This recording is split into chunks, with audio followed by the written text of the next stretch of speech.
My name is Elizabeth Hayes, and this happened to me in the summer of 1991. I still have trouble sleeping some nights, thinking about what I saw up there on Shadow Peak. Even now, as I write this down, my hands shake a little. But people need to know the truth about what lives in those mountains. I was 38 then, working as an anthropologist at Colorado State University. Most of my work involved studying old stories about the Rocky Mountains. You know, the kind of tales that early settlers and Native American tribes passed down through generations. Stories about strange lights in the sky, about time moving differently in certain places, and about ancient beings that lived on the highest peaks. I never really believed those stories, at least not until that summer. It started with a simple research trip. I had been tracking unusual weather patterns around Shadow Peak, storms that seemed to pop up out of nowhere, even when the sky was clear everywhere else. The local tribes had always said the mountain was special, different from the others. They called it the place where time folds, and warned people to stay away. I should have listened. But I was too excited about my research. After months of digging through old records, I found something interesting. Every 30 years, like clockwork, people would go missing around Shadow Peak. Hikers, campers, entire groups, they'd just vanish. The really strange part? Sometimes they'd show up weeks later, with no memory of what happened. Some claimed they'd only been gone for a few hours, even though weeks had passed. I knew I had to see it for myself. That's why I rented that RV, a big 1989 Winnebago Chieftain. It had special modifications for high-altitude driving, which I thought was pretty cool at the time. The rental guy seemed nervous when I told him where I was going. He even tried to talk me out of it, but I just thought he was being superstitious. On my first day at the base of Shadow Peak, I met Marcus Stone, my guide. He was tall and weathered-looking, like most mountain guides, but there was something else about him, something in his eyes that seemed to know too much. He told me he'd been up and down these mountains hundreds of times, but never stayed too long on Shadow Peak. The mountain doesn't like visitors, he said. I laughed it off then. I am not laughing anymore. What I am about to tell you sounds impossible. Most days I still have trouble believing it myself, but every word is true. I know because I lived it, over and over again, in that strange loop of time on Shadow Peak. And now that I am part of the mountain, well, that's getting ahead of the story. Let me start at the beginning, the real beginning. When the first strange markings appeared on our RV, and we should have turned back while we still could, that first morning started normally enough. Marcus and I had parked the RV at the mountain's base camp, where a few other hikers were getting ready for their climbs. The air was thin and cold, even though it was summer. I remember checking my phone's weather app. Clear skies were predicted for the whole week. I was making coffee in the RV when Marcus knocked on the door. "Dr. Hayes," he called out, "you might want to see this." Something in his voice made my stomach twist. I stepped outside, coffee mug still in hand. Marcus was staring at the RV's side, and at first, I didn't understand what I was looking at. There were marks on the white metal surface, like someone had drawn on it with their finger in the morning dew. But these weren't random marks. They formed a pattern I recognized from my research, an ancient symbol meaning threshold or doorway. Maybe some kids did it as a prank, I said, but even as the words left my mouth, I knew that wasn't right. We were the only ones on this side of the base camp, and the ground around the RV showed no footprints except our own. Marcus shook his head. "No kids up here, Doc. Besides, look at how deep these marks are." He was right. These weren't surface marks in the dew. When I ran my finger along them, I could feel that something had carved into the metal itself. My scientific mind started racing, trying to find a logical explanation. Metal expansion from the altitude? Some kind of chemical reaction? But I knew I was just trying to make myself feel better. That's when we heard it, a sound that didn't belong on a mountain, like huge wings flapping but muffled, as if coming from very far away or underwater.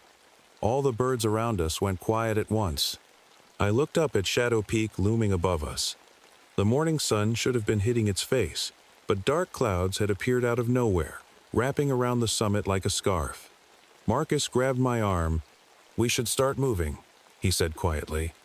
"We don't want to be out in the open when those clouds reach us."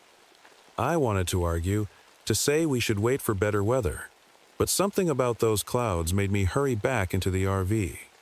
As I gathered my research equipment, I noticed the coffee in my mug was vibrating, making tiny ripples, but the ground wasn't shaking. That was just the beginning. If I had known what was waiting for us up that mountain, I would have turned around right then.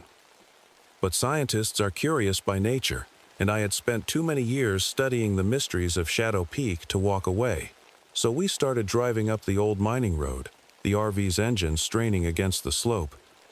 The strange marks on the side of our RV were just the first warning. There would be many more, each one trying to tell us to turn back. But by the time we understood what they meant, we were already too deep into the mountain's grip. The old mining road twisted up the mountainside like a snake. Our RV crept along slowly, the engine working hard against the steep climb. Marcus sat in the passenger seat, checking his map every few minutes. The dark clouds we'd seen earlier now covered the whole sky, making it feel more like evening than morning. "I hear is a wider spot up ahead where we can park for the night," Marcus said. "We shouldn't drive in these conditions." I nodded, trying to see through the thickening fog. That's when I noticed something odd about the RV's windows. The view from the passenger side showed sunny weather and green trees, while my driver's side window showed the dark clouds and fog we were actually in. I blinked hard, thinking my eyes were playing tricks on me. "Marcus," I said slowly, "what do you see out your window?" He turned to look. His face went pale. "Sunshine and trees," he whispered, "but that's impossible. Look ahead. It's almost dark out." I pulled the RV over at the next wide spot, my hands shaking slightly on the wheel. We sat there for a moment, just breathing. Then Marcus pointed at something through the windshield. "Those weren't here before," he said. About 50 feet ahead, 3 other RVs were parked in a neat row. They looked old and abandoned, with flat tires and rusty sides. But what made my blood run cold was that they were all the exact same model as ours, 1989 Winnebago Chieftains. I grabbed my camera and research notebook. We should check them out. Marcus caught my arm. "Doc, think about this. Those RVs shouldn't be here. No vehicle could have gotten up this road in the past month. There was a rock slide that we just cleared last week." He was right, of course, but I was a scientist, and I needed to understand. "Just a quick look," I promised. As we walked toward the abandoned RVs, the fog swirled around our feet. Each step felt heavy, like walking through water. The only sound was our boots on the gravel and that distant, muffled wing beating we'd heard earlier. When we reached the first RV, I gasped. It had the same strange symbols carved into its side as ours, but these markings were older, weathered. Next to them, someone had scratched a message into the metal: "Don't sleep, time wrong." I reached out to touch the writing, and that's when everything changed. The metal under my fingers felt ice cold, and suddenly I was seeing double, no triple. It was like looking through a broken mirror. I saw myself touching the RV, but also walking away from it, and also just arriving. All at the same time. Marcus grabbed my shoulder and pulled me back. The multiple views snapped back into one, leaving me dizzy and confused. "We need to get back to our RV," he said urgently. "Now." But when we turned around, our RV wasn't where we'd left it. In fact, the whole road looked different. The fog had gotten thicker, and through it, we could just barely make out our vehicle, parked about 100 feet further up the road than where I'd stopped it. "That's not possible," I breathed. "I know exactly where I parked." Marcus's face had gone hard and serious.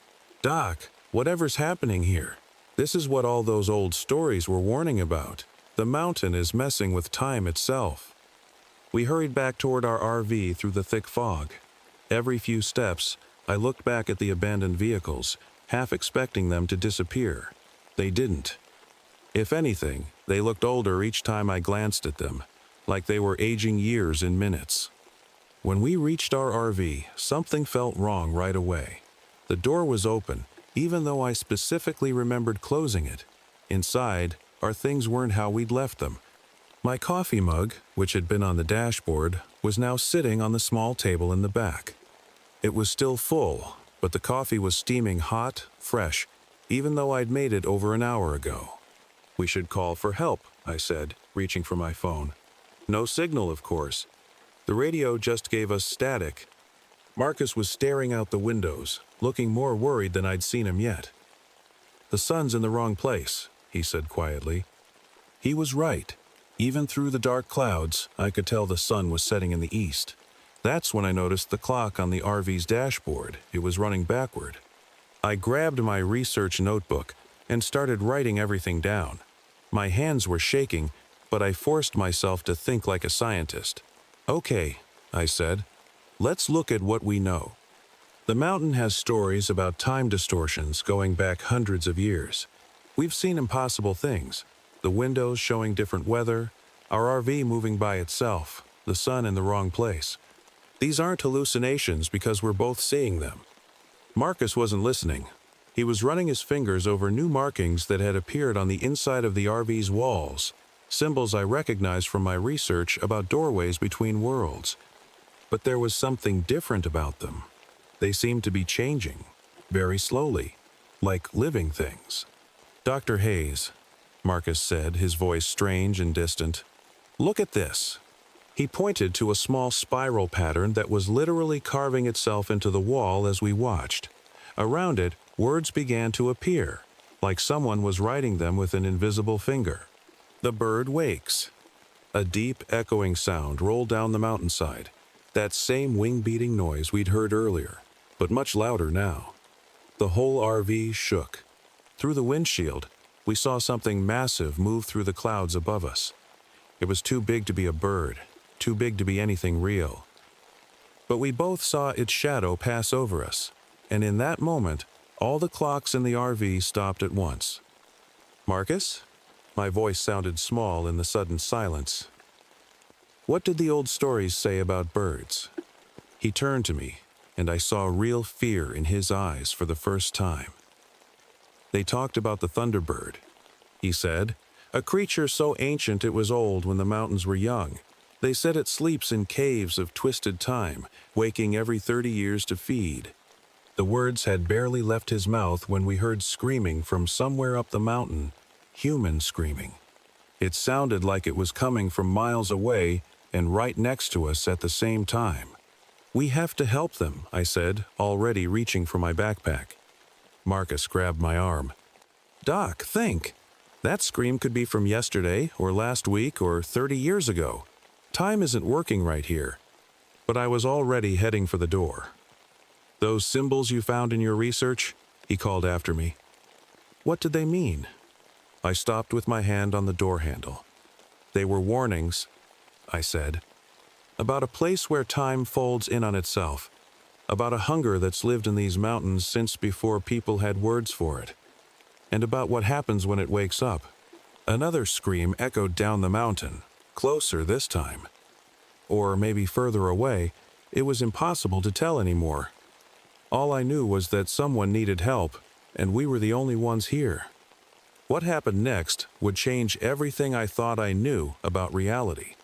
But right then, standing in our time-twisted RV with those strange symbols crawling across the walls, I made a choice that would lead us deeper into Shadow Peak's mysteries. I grabbed my backpack, stuffed it with a flashlight, first aid kit, and some water. Marcus did the same, though I could tell he didn't like this plan. The screams had stopped, but now we heard something else. Voices calling for help, mixing together like a weird echo. "Stay close to me," Marcus said as we stepped outside. The fog had gotten even thicker, but it was wrong somehow. Parts of it moved against the wind, and I swear I saw faces in it for split seconds before they disappeared. We followed the old mining road up, our flashlight beams looking dim in the strange darkness. That's when we found the first hiking boot sitting in the middle of the path. It looked brand new, but when I picked it up, it crumbled into dust in my hands. "Look," Marcus pointed to our right. Through a gap in the fog, we saw a small camp about 50 feet away. A modern tent, a camping stove, everything a hiker would need. But something was off about it. As we got closer, I realized what it was. The camp was aging right in front of us. The tent, which had looked new from a distance, was getting older by the second. First the colors faded, then holes appeared. Then the whole thing just sort of melted away, like ice in the sun. In less than a minute, there was nothing left but some old metal tent poles, and even those looked hundreds of years old. Dr. Hayes. Marcus's voice shook slightly. We need to go back. Now. But before we could move, we heard it. A clear voice, much closer than the others. Please, can anybody hear me? It was coming from a small cave just up the slope. The voice sounded young, scared, real. We can't just leave them, I said. Marcus grabbed my arm. Think about what we just saw. That voice could be from any time, past, present, future. This whole mountain is like a broken record, playing pieces of time over and over. He was right, and I knew it. But then we heard the voice again. And this time I recognized something in it, the same echo effect we'd heard in the other voices. This wasn't a recording from another time. This was happening now. We climbed toward the cave entrance. Our flashlight beam showed old markings carved around the opening, the same symbols that had appeared in our RV. But these were different somehow. They seemed to glow faintly, pulsing like a heartbeat. Just before we reached the cave, Marcus stopped suddenly. Listen, he whispered. The wing-beating sound was back, but different now, closer and mixed with something else, a deep humming that made my teeth hurt. The fog around us began to swirl, forming a tunnel in the air that led straight into the cave. That's when Marcus's flashlight caught something moving in the darkness of the cave, something big. And in the beam of light, I saw feathers, huge feathers that looked like they were made of storm clouds and lightning. Run, Marcus said quietly. Now. We turned to run back down the slope, but the fog had closed in behind us. We could barely see 3 feet ahead, and somewhere in that fog, getting closer, we heard the sound of giant wings. Running downhill in thick fog is dangerous enough. Doing it when you are being chased by something impossible is even worse. We stumbled over rocks and roots, trying to follow the mining road back to our RV. The wing beats were getting louder, and now there was something else, a crackling sound, like electricity in the air before a storm. Left! Marcus suddenly yanked me sideways, just as a bolt of lightning struck the ground where I'd been standing. The boom of thunder was so loud it knocked us both off our feet. As we scrambled up, I saw it through a break in the fog. The Thunderbird. It was huge, bigger than any living thing I'd ever seen. Its wings looked like storm clouds given shape, sparking with lightning. Its eyes. I'll never forget its eyes. They weren't animal eyes, or even monster eyes. They were like windows into time itself. I could see past, present, and future, all swirling together in them. The cave. Marcus pointed to a small opening in the rocks nearby. We need cover. We dove into the cave just as another lightning bolt hit. The whole mountain seemed to shake. Inside the cave, we pressed ourselves against the back wall, breathing hard.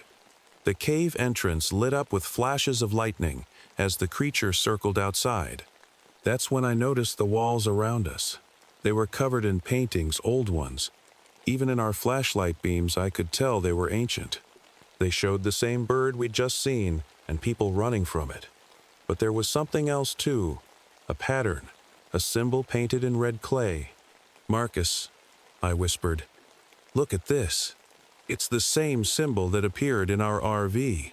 He stepped closer, studying the cave painting. T here is more here. Look, it's showing something about the bird, about how to.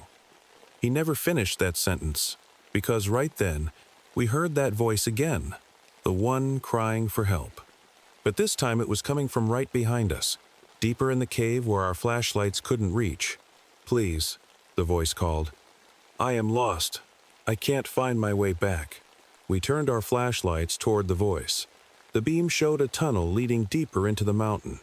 And there, just at the edge of the light, stood a figure. It looked like a young hiker, but something was wrong. The person seemed to flicker, like a bad television signal, switching between looking solid and see-through. Marcus grabbed my hand. His palm was sweating. "Dr. Hayes," he said very quietly, "that's not a person anymore. Look at their feet." I looked down. The hiker's feet weren't touching the ground. They were floating about an inch above it. The figure flickered again, and suddenly it was much closer. Its face kept changing, becoming different people every few seconds. All of them looked scared. "You shouldn't be here," the figure said. But now it wasn't just one voice, it was many voices speaking together. "The bird, it takes us, takes our time, feeds on it. You need to." The figure vanished mid-sentence.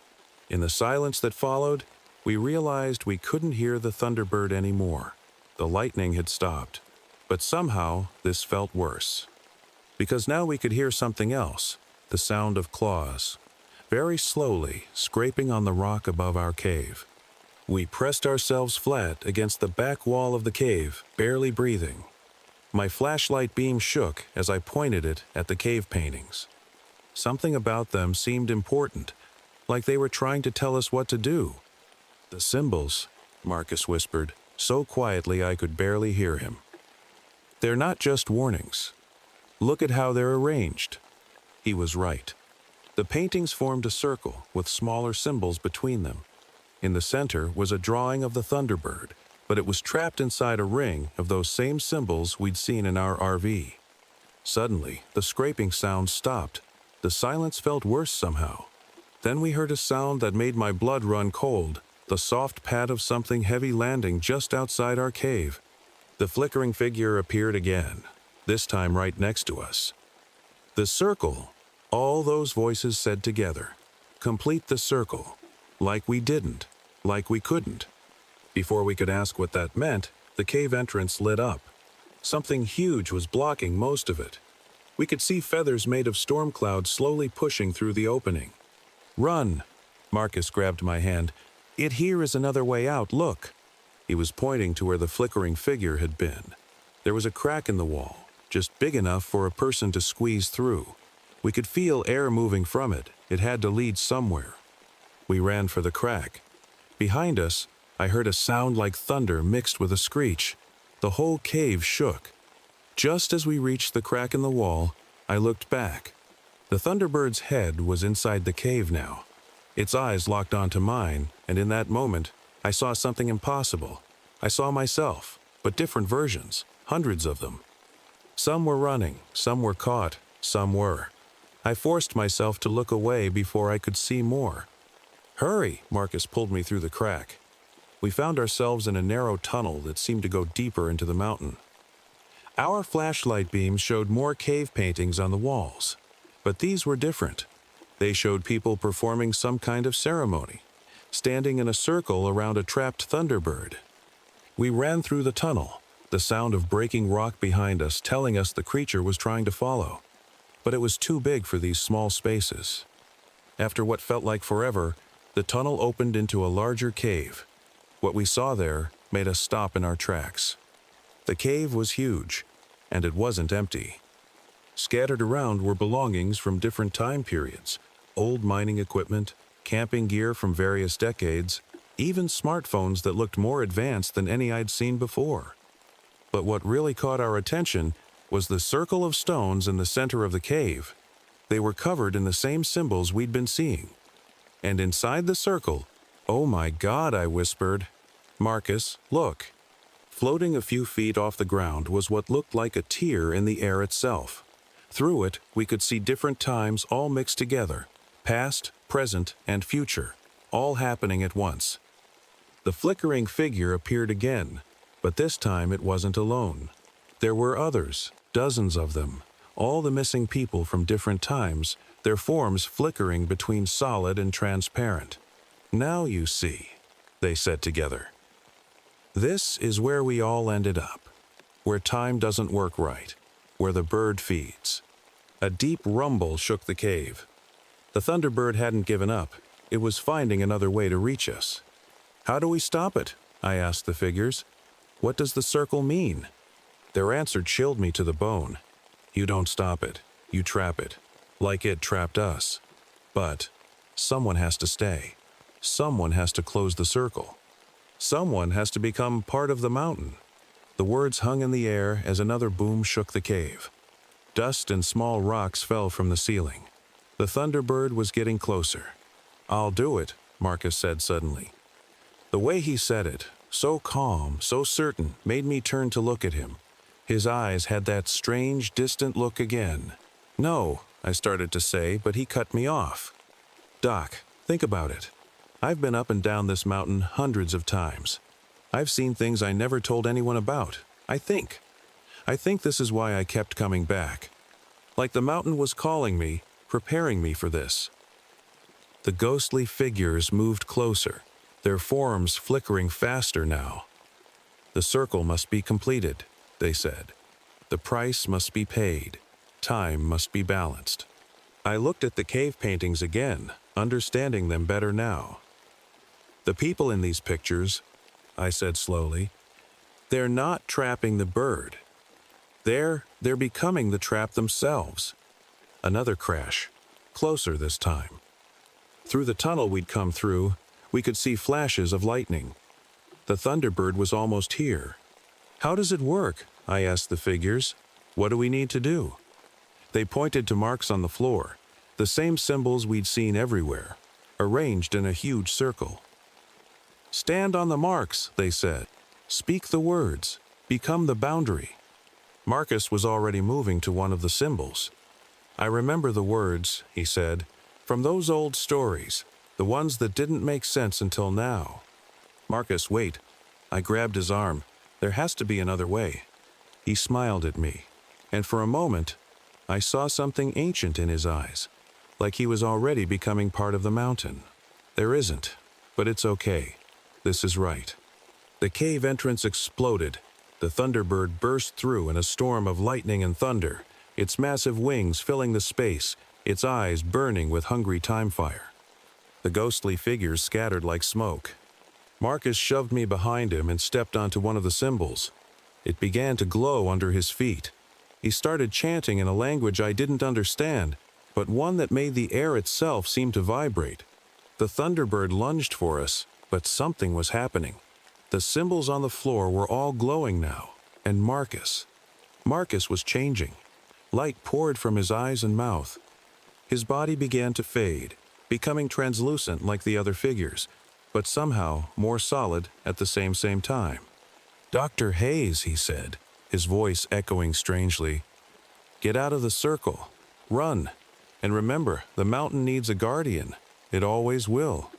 The Thunderbird screeched and dove toward Marcus. But as it did, Marcus raised his arms, and the light pouring from him formed a dome over the circle. The creature slammed into it like hitting a wall. I stumbled backward, out of the circle. The air was thick with power now, making it hard to breathe. Marcus's chanting grew louder, and the light grew brighter, until I had to shield my eyes. The last thing I heard was the Thunderbird's scream mixing with Marcus's voice. And then, there was a flash of light so bright it turned the whole cave white. The sound was like 1,000 thunderclaps at once. I felt myself being thrown backward, and then everything went dark. When I opened my eyes, I was lying on the cave floor. The air felt different, calmer, but somehow heavy with something I can't quite explain. As my vision cleared, I saw that the circle of symbols was still there, but now they were glowing with a soft, steady light. Inside the circle, floating in the air, was something that looked like a window made of light. Through it, I could see the Thunderbird, frozen in mid-screech, trapped in a space between moments of time, and there was something else, or someone else. Marcus was there too, but not like before. His form shifted between looking solid and see-through, just like the other ghosts we'd seen. But he was different from them.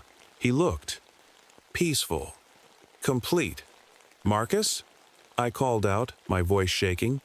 He turned to look at me, and I saw that his eyes were now like the Thunderbird's, windows into time itself. But where the bird's eyes had been hungry and angry, Marcus's were calm and watchful. "It worked, Doc," he said, his voice coming from everywhere and nowhere at once.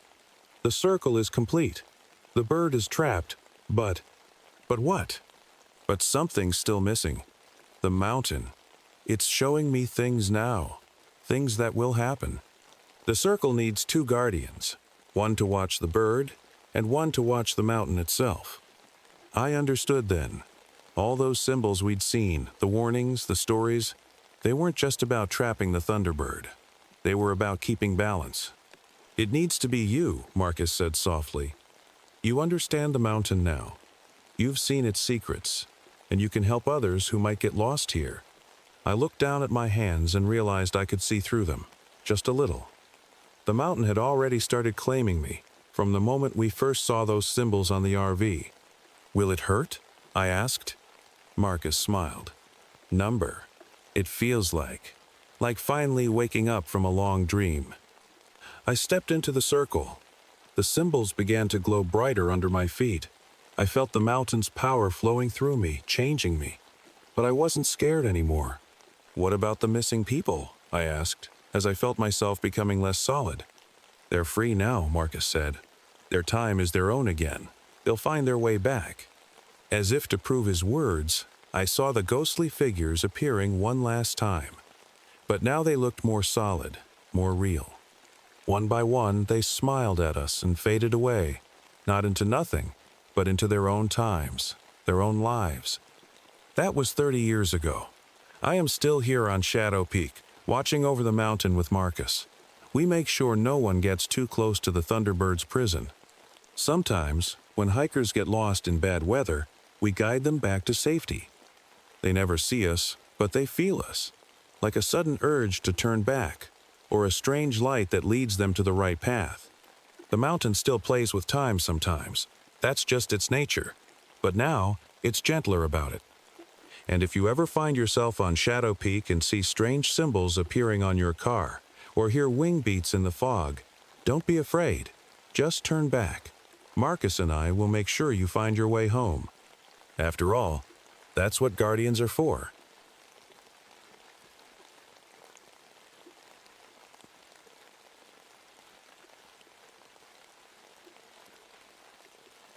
My name is James Blackwood, and this happened to me in the winter of 1977. Even now, years later, my hands shake as I write this. Some nights, when the moon is full and the wind howls through the trees, I can still hear those sounds, still feel the hunger that never quite goes away. I used to be a wildlife photographer.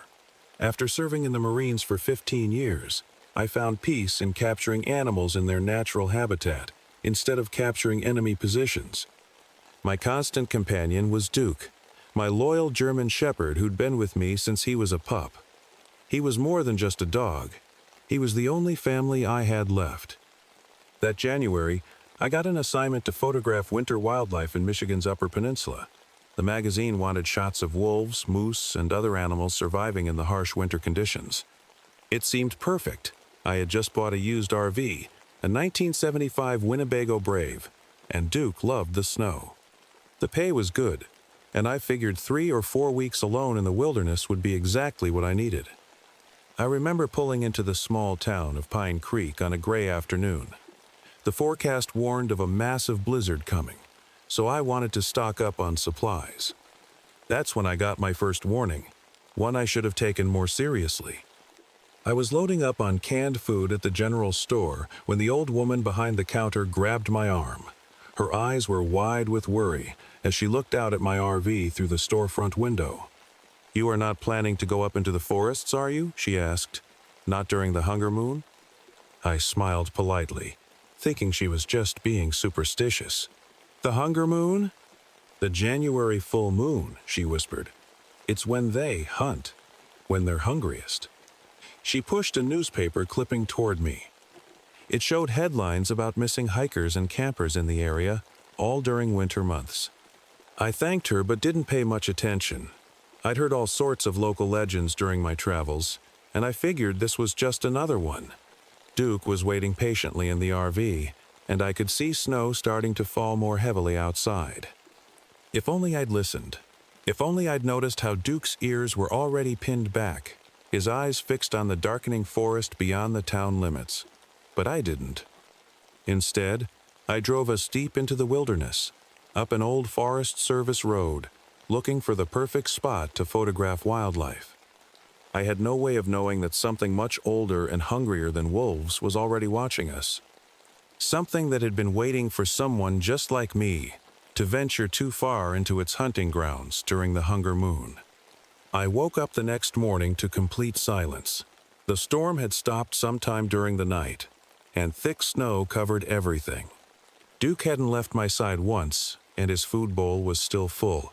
He hadn't touched his dinner, which wasn't like him at all. "Come on, boy," I said, pulling on my winter coat. "Let's check things out." The moment I opened the RV door, Duke's behavior changed. He stuck his nose in the air and growled, not his usual warning growl, but something deeper, more frightened. That's when I saw the tracks. They were everywhere in the fresh snow around the RV. At first glance, they looked almost human, like footprints, but wrong.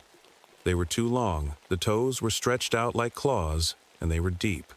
Like whatever made them was incredibly heavy. I took pictures, placing my glove next to one print for size comparison. The print was twice as long as my hand. But the strangest thing? The tracks went in circles around our RV, like something had been pacing around us all night while we were inside.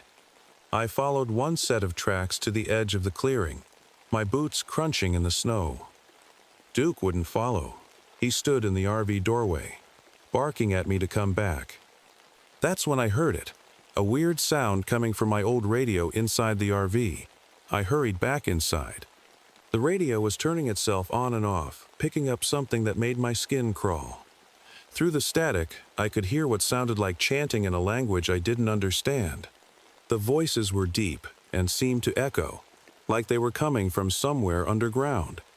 Every time the voices got clearer, Duke would whine and press himself against my legs. I tried changing the station, but the chanting came through on every channel. Then suddenly, the radio went dead. Not just turned off, dead. Brand new batteries, but nothing would make it work again. "Let's get some pictures of the area," I said to Duke, trying to sound more confident than I felt. I needed photos for my assignment anyway, and sitting in the RV thinking about those tracks wasn't helping. Duke finally agreed to come with me, but he stayed so close he kept bumping into my legs.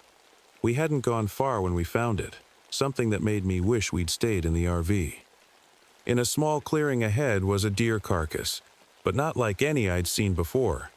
I'd seen plenty of wolf kills in my time as a wildlife photographer. This was different. The deer had been torn apart, but the pieces were arranged in a perfect circle in the snow. At the center was the deer's head, pointed straight at us. The worst part? The snow around it was fresh. This had happened recently. I raised my camera with shaking hands and took several photos. Through the viewfinder, I noticed something else, marks carved into the trees around the clearing.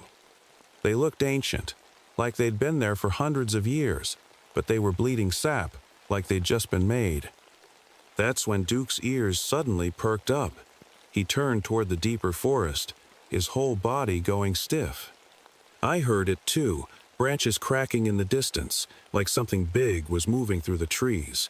Then another crack, from a different direction, and another. We were being surrounded. I grabbed Duke's collar and we ran back to the RV.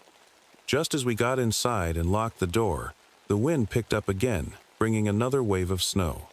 Through the swirling white, I could have sworn I saw dark shapes moving between the trees, tall and thin and wrong-looking. As the storm closed in around us, I knew we should try to leave, to drive back to town. But when I turned the key in the ignition, the engine made a sound I'd never heard before, and died. We were trapped. That night, the storm got worse. The wind howled so loud it sounded like screaming, and the snow was so thick I couldn't see the trees anymore. Duke refused to leave my side, even to eat or drink. He just stared at the windows, watching. I tried the engine again and again, but it wouldn't start. It wasn't just dead, It was frozen solid, like something had filled it with ice. The temperature kept dropping, and I could see my breath inside the RV. The heater was working overtime just to keep us from freezing. While checking the cabinets for more blankets, I found something tucked in the back corner, a small leather-bound journal. The cover was worn and scratched, and inside was messy handwriting that got worse with each page. It belonged to the RV's previous owner. The first few pages were normal enough, talking about buying the RV, planning a winter camping trip. But then things changed. The writer started talking about noises on the roof, just like what we'd heard. They wrote about seeing strange tracks, about feeling watched. The entries got more panicked, harder to read. Then I found the last entry. The handwriting was shaky, like they could barely hold the pen. "They're getting closer. Every night they get closer. They call to me now, using voices I know, my wife, my kids. But they're not real. They're trying to get me to open the door. The symbols under the sink, they're the only thing keeping them out. I am so hungry. So hungry." That's where it ended. I looked under the sink, and there they were, strange symbols carved into the wood. They looked old, but somehow they seemed to catch the light in a way that made my eyes hurt. That's when Duke started growling. Not at the windows this time, at the door. I heard it too. Someone was crying softly outside. "Help me," a child's voice called. "Please, I am lost. It's so cold." Duke's growl got deeper. The voice was wrong somehow, like someone trying to copy a child's voice but not getting it quite right. "Please," the voice called again, but this time it changed halfway through, becoming deeper, rougher. "Open the door." I backed away from the door, holding onto Duke's collar. More voices joined the first one, all of them calling out, all of them wrong.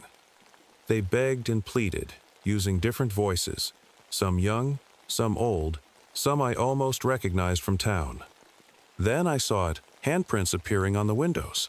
But they were on the inside of the glass, pressing outward, even though Duke and I were the only ones in the RV. The prints were long and skinny, with fingers that looked more like claws. They left smears of something dark and red on the glass. I grabbed my camera and took pictures, my hands shaking so bad I could barely press the button. When the flash went off, I heard screeching outside, not animal, not human, but something in between. The voices stopped all at once. The handprints slowly faded away. But now we could hear something moving around the RV. Lots of somethings. They scraped against the sides, tapped on the roof, and made sounds that nothing living should make. Duke and I huddled in the back of the RV, listening to them circle us all night long. The symbols under the sink seemed to glow faintly in the dark, and somehow I knew they were the only thing keeping those things outside. As the sun finally started to rise, I heard them retreat into the forest. But they weren't giving up. They were getting ready for something bigger, and we still couldn't escape. Morning came, but it was still dark outside. The storm had turned the sky black. Our fourth day in the forest started with a silence so deep it hurt my ears. Even the wind had stopped. Duke stood at the window, his ears forward, watching something I couldn't see. That's when I noticed the trees. In the dim light, I could make out dark shapes hanging from the branches. They looked like people, but stretched out, impossibly tall and thin. They swayed gently even though there was no wind. I grabbed my camera and zoomed in with the lens. Through the viewfinder, I saw them clearly for the first time. They weren't hanging from the trees. They were standing. Their arms and legs were too long, their fingers like foot-long claws, their faces. I dropped the camera. Their faces were nothing but mouth, huge, grinning mouths full of sharp teeth. They knew I'd seen them. All at once, they turned their heads toward the RV. Then they started walking toward us, moving on all fours like spiders, but somehow still tall as trees. Duke barked once, a sharp warning. Then he did something that saved my life but broke my heart. He jumped up, grabbed my coat sleeve in his teeth, and pulled me toward the back of the RV. There was a small door there I'd never noticed before, hidden behind a curtain. It led to an emergency exit. The creatures were almost at the RV now. I could hear them climbing up the sides, their claws scraping against the metal. Duke pushed me toward the exit door, barking urgently. "Come on, boy," I whispered. But he stood his ground, facing the front of the RV. That's when I understood. He was going to hold them off. "Duke, please." I begged, but he wouldn't move. The RV's main door burst open with a crash. Duke launched himself forward, snarling like I'd never heard before. I heard terrible screeching, the sound of fighting, of Duke's brave barks turning into. I can't write what happened next. I just can't. Through my tears, I pushed open the emergency door and ran. The snow was deep, but terror made me fast. I heard Duke's last bark turn into a yelp, then silence. Behind me, those things made sounds of victory that will haunt me forever. I ran until I found a cave in the hillside. Inside, I discovered something horrible, what looked like dozens of cocoons made of white webbing hanging from the ceiling. Some were broken open. Inside the unopened ones, I could make out human shapes. On the cave floor, I found old driver's licenses, wallets, phones, belonging to all the missing people from the newspaper stories. That's when I understood. These creatures, these Wendigos, they weren't just killing people, they were turning them. And now, they wanted to turn me too. I heard movement at the cave entrance. When I turned around, I saw them, at least 7 Wendigos, blocking my way out. Behind them, the storm raged on, and the moon was starting to rise. They had me trapped. But what they didn't know was that Duke's sacrifice had given me something they didn't expect. Time to read the last pages of the journal. Time to understand what those symbols really meant. Time to realize there was one way to survive. But the price would be higher than I ever imagined. In the cave, surrounded by those monsters, I remembered the last pages of the journal. The previous owner had discovered something. The symbols weren't just keeping the Wendigos out. They were part of an ancient ritual, a way to fight back. As the Wendigos crept closer, something strange happened. A soft blue light filled the cave, and there, standing between me and the creatures, was a ghostly figure, the previous owner of the RV. He looked sad but determined. Here is only one way," he said, his voice echoing. "The symbols. They're a choice. You can become like them, or you can become something in between. A guardian. But you'll never be the same." The Wendigos screeched and backed away from his ghost. The symbols from under the RV's sink were now glowing on the cave walls, carved there centuries ago. "Choose," the ghost said. "Choose now." I heard Duke's final brave bark in my memory. I thought of all the other people these things had taken, all the lives they'd destroyed. I made my choice. What happened next? I remember the pain. I remember the burning feeling as the symbols seemed to sink into my skin. I remember the Wendigos howling in rage and fear.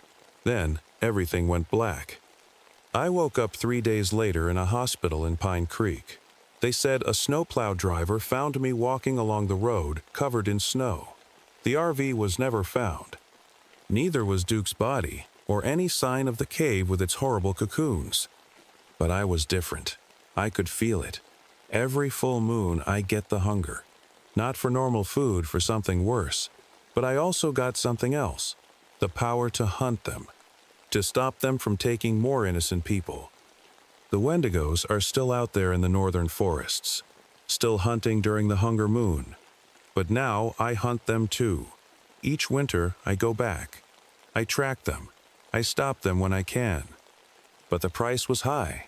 When I look in the mirror during a full moon, my eyes turn completely white. My teeth get sharper. And sometimes, in the darkness of night, I can hear their voices calling to me, trying to make me fully one of them. The old woman at the store was right. The hunger moon is when they hunt. But now it's when I hunt too.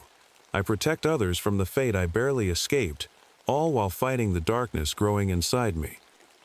If you are ever driving through the Upper Peninsula in winter, and you see strange tracks in the snow, or hear voices calling you into the forest, don't listen, don't stop. And whatever you do, don't go into the woods during the hunger moon. Because we're out there.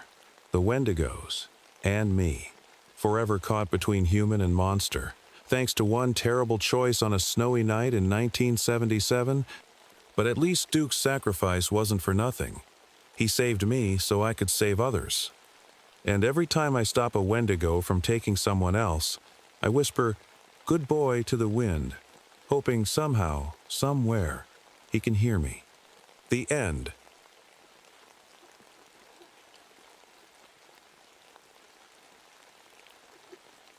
My name is Billy Wheeler, and what I am about to tell you happened to me when I was 8 years old, back in 1968.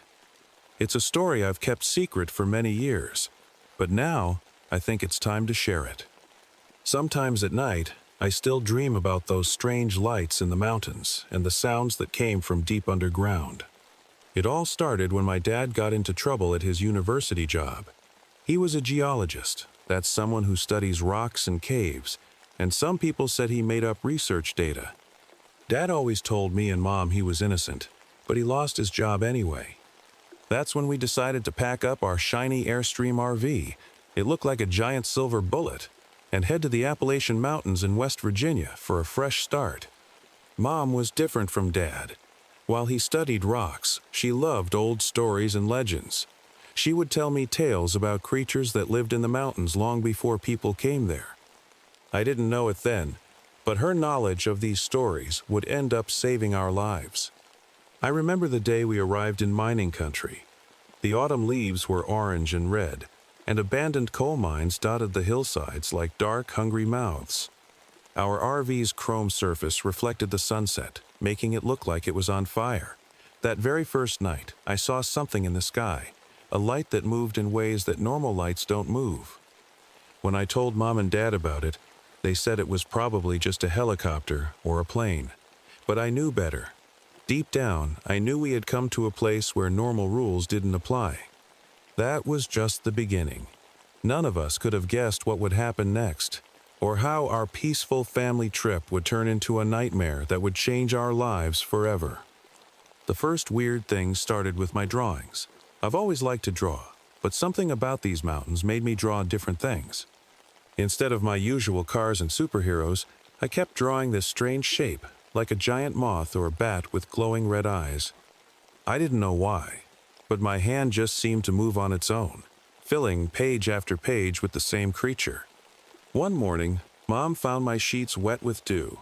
She said I had been sleepwalking, and Dad found my muddy footprints leading from our RV toward one of the old mine entrances.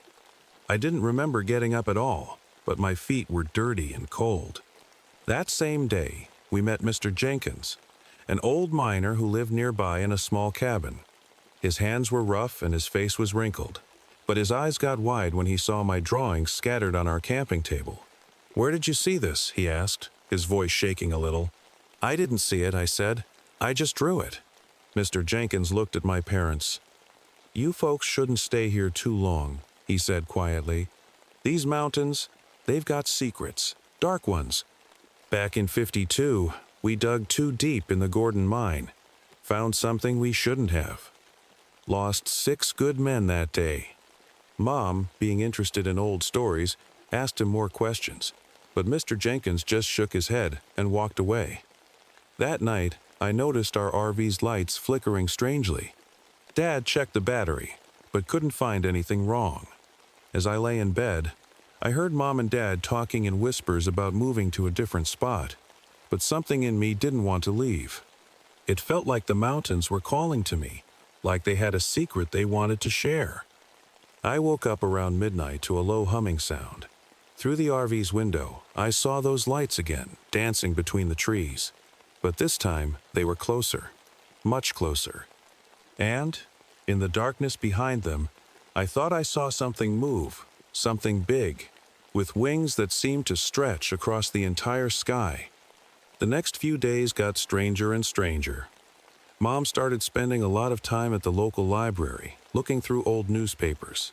She found stories about the mining accident Mr. Jenkins had mentioned. But she also found other things. Tales of missing hikers and campers going back nearly 100 years. All of them disappeared in these same mountains. Dad tried to act normal, but I could tell he was worried. Every morning, He checked our RV's electrical system because things kept going wrong. The radio would turn on by itself, playing nothing but static. Our flashlights would work fine during the day, but die as soon as it got dark, even with new batteries. The worst was when our phones stopped working. Not just no signal, but they wouldn't even turn on when we got close to certain parts of the mountains. One evening, we heard about another family at a campsite about a mile away. They'd left suddenly, leaving most of their camping gear behind. The rangers said they'd gotten spooked by something in the woods, but wouldn't say what. When Dad and I walked past their abandoned campsite, I got a horrible feeling in my stomach. Their tent was still there, but it looked all wrong, like something huge had pressed down on it from above. That night, I had my first real nightmare. In my dream, I was walking through one of the old mines, but I could understand things I shouldn't be able to understand.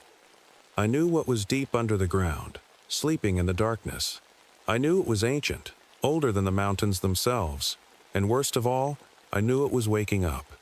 I woke up with tears on my face and found myself standing outside the RV again, my hand reaching toward the nearest mine entrance. Mom was there, wrapping a blanket around my shoulders and guiding me back inside. But before we got to the door, we both heard it, a sound like giant wings flapping, and a screech that was too big to be any normal animal. When we looked up, the stars seemed to disappear for a moment, as if something huge was passing between us and the night sky. The next morning, Mom showed us something strange she'd found in the library, old cave paintings from the mountains. They showed a giant winged creature, exactly like the one in my drawings. Next to the paintings were weird symbols that Mom said were warnings. She spent hours copying them into her notebook, trying to understand what they meant. Dad was acting different too. He kept making phone calls when he thought Mom and I couldn't hear. One time, I heard him talking about government trucks and classified files from the mining company. He said something about how the cave-ins back in '52 weren't accidents at all. Then came the night that changed everything. I started hearing voices in my head, not scary ones, but strange whispers that I somehow understood. They were coming from deep underground, calling me. I tried to ignore them, but they got stronger every night. One evening, Dad decided to explore one of the smaller caves, thinking it might help with his research. Mom didn't want him to go, but he insisted. He took his geology tools and a strong flashlight. I remember Mom pacing back and forth in the RV, checking her watch every few minutes. When Dad didn't come back after 2 hours, we knew something was wrong. We found him near the cave entrance, shaking and pale. At first, he couldn't even speak. When he finally could talk, he told us what he'd found deeper in the cave, huge, glowing cocoons stuck to the walls. Some of them looked empty, torn open from the inside. But the worst part was what he saw in the newest ones, shapes that looked almost human. That night, the creature finally came for me. I was half asleep when I felt something calling me, pulling me out of bed. Through the RV windows, I saw it clearly for the first time, a massive shape, bigger than our RV, with wings that looked like they were made of shadows. Its eyes glowed red, just like in my drawings. I wanted to scream, but no sound came out. I watched as one of its huge claws reached toward our RV's roof. That's when Mom burst in, holding her notebook of cave symbols. She grabbed me and pulled me into the small bathroom, the only room in our RV without windows. Dad started the engine, and we could hear the creature's claws scraping against the RV's metal roof as we drove away as fast as we could. But we all knew we couldn't just run away. The creature would keep coming for me, and maybe for other kids too. Mom said the symbols she'd studied were actually an old ritual, a way to send the creature back to wherever it came from. But to make it work, we'd need to go into the main cave, the one where the miners had first found it. "I won't let anything happen to Billy," Dad said, looking at Mom. Something in his voice scared me. It sounded like goodbye. The cave entrance was huge and dark. Our flashlight beams seemed to disappear into the blackness. As we walked deeper, I could feel the creature getting closer. The voices in my head were screaming now, trying to make me walk toward the darkest part of the cave. That's when everything started going crazy. The walls seemed to move and shift. Sometimes they looked like they were breathing. Dad's flashlight showed tunnels that hadn't been there seconds before, and some that disappeared right as we looked at them. The creature's wings made sounds that echoed everywhere, and its red eyes glowed in the darkness ahead of us. Mom started reading the symbols from her notebook, her voice getting stronger with each word. The creature screamed, a horrible sound that made the whole cave shake. Rocks started falling from the ceiling. "The tunnel's going to collapse," Dad shouted. "Mary, take Billy and run. I'll hold it off." "Dad, no." I tried to run to him, but Mom held me back. "I love you both," Dad said. Then he ran toward the creature, waving his flashlight and yelling to distract it.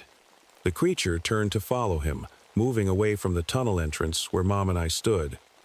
Mom kept reading the symbols, tears running down her face. I could feel something happening, like the air was getting thicker. The creature's screams changed, becoming desperate. It tried to fly toward us, but something was pulling it back, deep into the cave. That's when Dad did the bravest thing I've ever seen. He ran straight at the creature, pushing it further into the cave. "Finish it, Mary," he yelled. "Now!" Mom read the last few symbols. There was a flash of light so bright it hurt my eyes. The creature made one final terrible scream. Then the tunnel started collapsing, tons of rock falling between us and where Dad had been. "Run!" Mom grabbed my hand and we ran as fast as we could. The whole cave was falling apart behind us. We barely made it out before the entrance collapsed completely, sending up a huge cloud of dust. We stood there for what felt like hours, hoping Dad would somehow find another way out, but he never did. The rescue team searched for days, but they couldn't get deep enough into the collapsed cave system to find him. Maybe that was for the best. The creature needed to stay buried forever. Strange men in dark suits showed up the next day. They asked us lots of questions and took all of Dad's research notes. They told us not to talk about what happened, said no one would believe us anyway. But Mom kept her notebook with the symbols, just in case. We moved to a small town in Ohio after that. Mom got a job teaching at the local college, and I started a new school. Sometimes I still dream about those caves and the creature. The dreams aren't scary anymore. They're more like warnings. In them, I can feel that the creature isn't dead, just sleeping again, sealed away deep underground. I still have the ability to sense things others can't. Mom says it's because of my connection with the creature, that some doors, once opened, never fully close. I've learned to live with it. Sometimes I know when big storms are coming, or I can tell if someone's having bad thoughts. Mom says I should be careful who I tell about this stuff, but she also says I should never be ashamed of it. Dad's body was never found, but we had a funeral for him anyway. Everyone said he died in a cave-in accident while doing geology research. Only Mom and I knew the truth, that he died saving not just us, but maybe the whole world from something ancient and terrible. I am grown up now, but I still keep a notebook by my bed.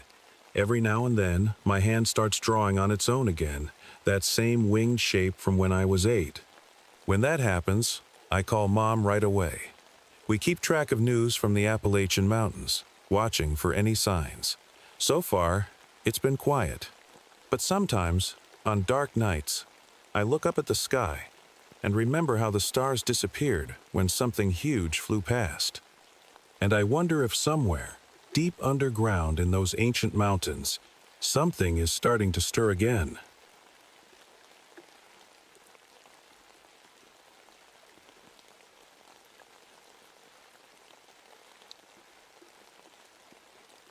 My name is Robert Nash, and this happened to me back in 1982. I still have trouble sleeping when I think about what we found in those lakes. Sometimes, when it rains, I look at my hands and wonder if they're becoming more alike. But let me start from the beginning. I was a lake biologist, studying how fish and plants live in different types of water. The university sent me and 2 of my graduate students, Jeremy and Rachel, to check out some strange reports from Blackwood Lakes in Minnesota. People said the lakes there were acting weird, fish that didn't look right, strange fog that never lifted, and folks losing track of time while fishing. We packed up our old RV, a 1980 Holiday Rambler that we'd turned into a moving laboratory. It wasn't fancy, but it had everything we needed: microscopes, water testing equipment, and plenty of storage for samples. The drive up there took almost 6 hours, through thick forests that seemed to get darker and quieter the closer we got to the lakes. Jeremy was my best student, smart, careful, and always asking good questions. Rachel was newer, but really good with the equipment, especially the underwater cameras. Both of them were excited about this trip, thinking it would make great material for their research papers. None of us knew then that some research questions are better left unanswered. The first time we saw Blackwood Lakes, something felt wrong. There were 5 lakes connected to each other like the fingers of a hand, each one deeper than the last. The water was so dark it looked like black glass, and even on that sunny afternoon, a thick fog hung over everything. Our equipment started acting strange as soon as we parked the RV. Compass needles spinning without reason, batteries dying faster than they should. Looking back now, I should have noticed the warning signs, the way no birds sang near the water, how the trees around the lakes all leaned away from the shore like they were trying to escape. But I was too excited about making a big discovery. That's the thing about science. Sometimes curiosity makes you blind to danger. And in Blackwood Lakes, danger was watching us from the moment we arrived. That first night, we set up our equipment along the shore of the biggest lake. The fog was so thick, I could barely see Jeremy and Rachel working just 20 feet away from me. We took our first water samples, and right away things seemed off. The water was cold, way too cold for a Minnesota summer. And when we looked at it under the microscope, the tiny creatures swimming in it didn't look like anything I'd seen in my 15 years of studying lakes. "Dr. Nash," Rachel called out, her flashlight beam cutting through the fog. "Come, look at this." She was pointing at the water's edge, where small waves were lapping against the shore. But the waves were wrong. They were moving in when they should have been moving out, like the lake was breathing. Back in the RV, things got stranger. Our sample bottles kept fogging up, even though the air conditioning was working fine. And when Jeremy was writing in his notebook, he suddenly stopped and stared at his watch. "Hey, this can't be right," he said. "I just checked the time 10 minutes ago, but my watch says 3 hours have passed." I checked my own watch. He was right. Somehow it was already past midnight. We'd lost track of 3 whole hours, just like that. The worst part was, none of us could remember what we'd been doing during that time. That's when we heard it, a sound from the lake that made us all freeze. It was like a whale's song, but deeper, and somehow wrong. It echoed across the water, and for a second, I swear I saw something move under the surface. Something big. I tried to tell myself it was just a bigger than usual fish. That's what scientists do. We try to explain things in ways that make sense. But deep down, I knew we'd stumbled onto something that couldn't be explained by any textbook. Jeremy grabbed the underwater camera, eager to catch whatever made that sound. I should have stopped him. Should have packed up right then and left that place behind. But I didn't. And that decision would come back to haunt us all. The next morning, our RV felt different. The walls were damp, even though it hadn't rained. When I touched them, my fingers came away covered in a slimy film that smelled like rotting seaweed. Rachel noticed dark water stains spreading across the ceiling, forming shapes that almost looked like faces. We tried to radio for help, to tell someone about the strange things we were seeing, but all we got was static and weird gurgling sounds, like someone had recorded underwater noises and played them backward. Jeremy spent hours looking through his underwater camera footage from the night before. "T here is something weird here," he kept saying, rewinding and playing the same few seconds over and over. I looked over his shoulder at the screen. For just a split second, between frames, I saw something that made my stomach turn. A face in the water, but not a human face.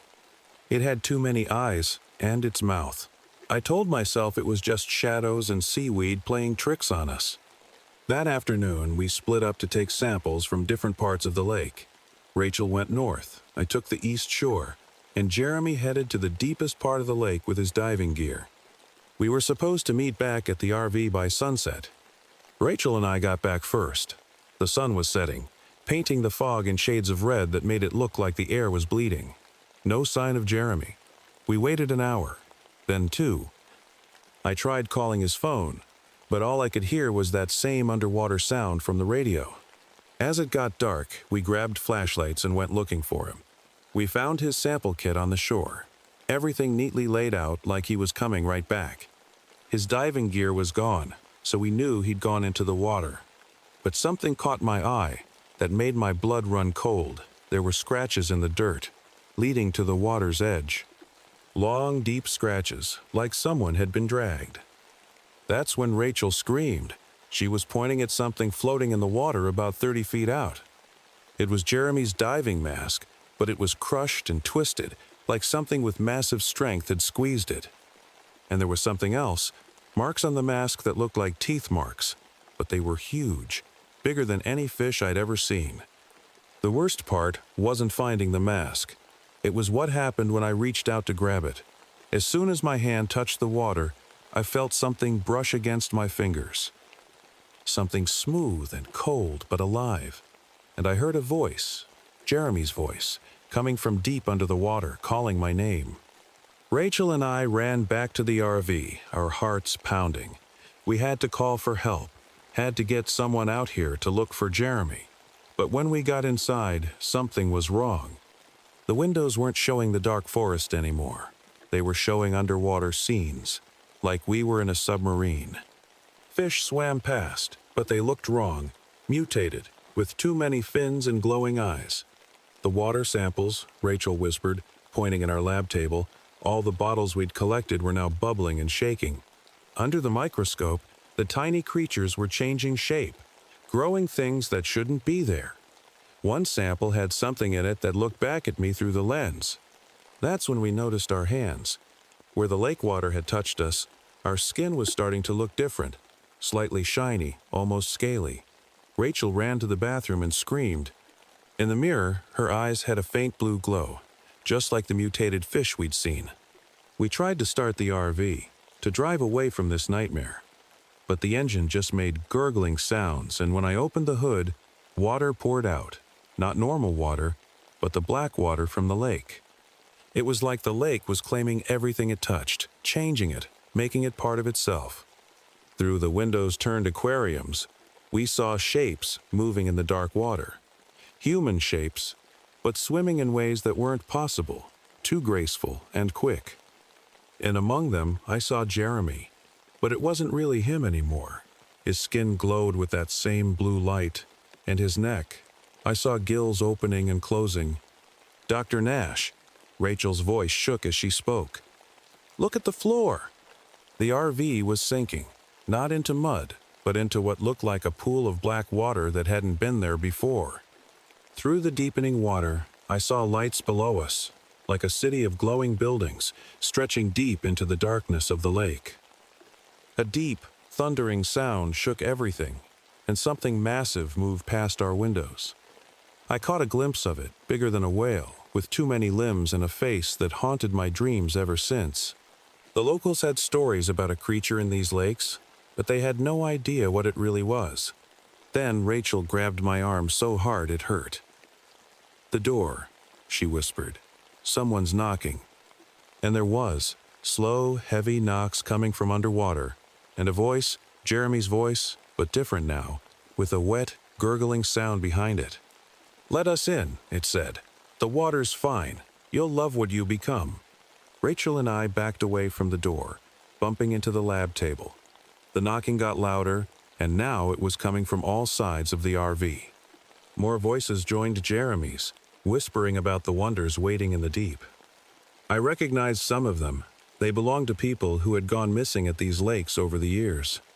The water inside the RV was up to our ankles now, and I could feel it tugging at us, like it had tiny hands pulling us down. Through the floor, those strange underwater lights grew brighter. I could see what looked like ancient buildings down there, covered in glowing symbols that hurt my eyes to look at. Dr. Nash. Rachel's voice was different now, slower, like she was talking in her sleep. I can hear them in my head.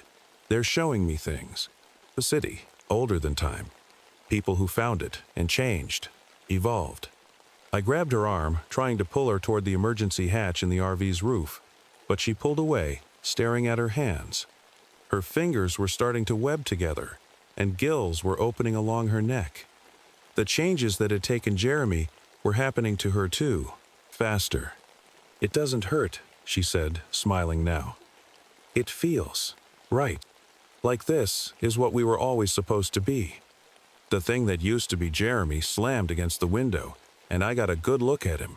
His eyes were huge and black, his skin shimmed with scales, and fins ran down his arms. But the worst part was his smile. It was too wide, filled with needle-sharp teeth. Suddenly, the huge creature I'd seen before rose up behind him. In the glow from the underwater city, I could finally see it clearly. It looked like someone had mixed together a wolf, a fish, and something that belonged in the deepest parts of the ocean. Its many eyes fixed on me, and in my head, I heard its voice. "Last chance," it thought at me. "Accept the gift. Join your friends. The old ones who built this place left it for us to continue their work. Humanity's next step. Evolution." The water was up to our waists now. Rachel was almost fully changed, swimming in circles around me, her movements smooth and inhuman. My own skin was starting to tingle and change. I had to choose, try to escape, or give in, and join them in whatever they were becoming. That's when I saw the old research papers floating in the water. They were from the 1950s, talking about strange lights in the lake, and people changing, and something about an ancient civilization that had lived here long before humans. They knew. They'd always known. That's why they'd sent us here. I looked out the window one last time. Dozens of transformed people swam in the dark water, their bodies glowing with bioluminescence. And beyond them, in the underwater city, something was stirring. Something even bigger than the wolf-fish creature. Something that had been waiting a very long time for this moment. The water was up to my chest now, and I could feel the changes spreading through my body. My fingers were webbing, my skin growing sleek and cold. Part of me wanted to fight it, but another part could feel how right Rachel said it was. Like waking up from a long dream of being human. The huge shape in the underwater city moved closer. It was like a giant hand made of light, reaching up through the ancient buildings.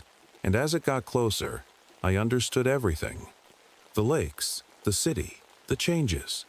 It wasn't just some random mutation. It was a gift, left here thousands of years ago by beings that lived in the stars.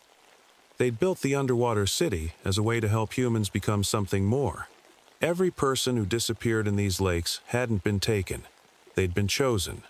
"Join us," Rachel called, her voice somehow both in my ears and in my mind. "We're going to explore the deep places. There are more cities down there, more gifts waiting. We'll wake them all up." Jeremy swam closer, his transformed face peaceful now. "It doesn't hurt anymore, Dr. Nash. Nothing hurts in the water. And we see so much more now." The giant hand of light was almost at our RV. I looked down at my reflection in the black water. My eyes had gone huge and dark, gills fluttering at my neck. The old me would have been terrified, but now I understood. This was why I'd studied lakes all my life. Deep down, I'd always known they were calling me home. I took one last human breath and let the water take me. That was 3 years ago. The changes finished quickly after that. The university thinks we died in some kind of accident. They found the RV empty, full of water. Our equipment rusted away. Sometimes I feel bad about the families who still wonder what happened to us. But we had to keep the secret. Had to protect the lakes until more were ready to join us. If you are reading this, and you feel drawn to dark water, if you dream of deep places in ancient cities, if you ever hear singing coming from a lake at night, then maybe you are ready too. We're still here, watching from the water, waiting, changing, growing. The lakes are calling. Will you answer? Note found on a waterproof tablet recovered from Blackwood Lakes, 1985. The device was badly damaged, but this text was recovered. Search teams found no trace of Dr. Robert Nash, Jeremy Collins, or Rachel Martinez. The lakes remain under government quarantine, though locals report seeing lights beneath the surface and hearing voices on foggy nights.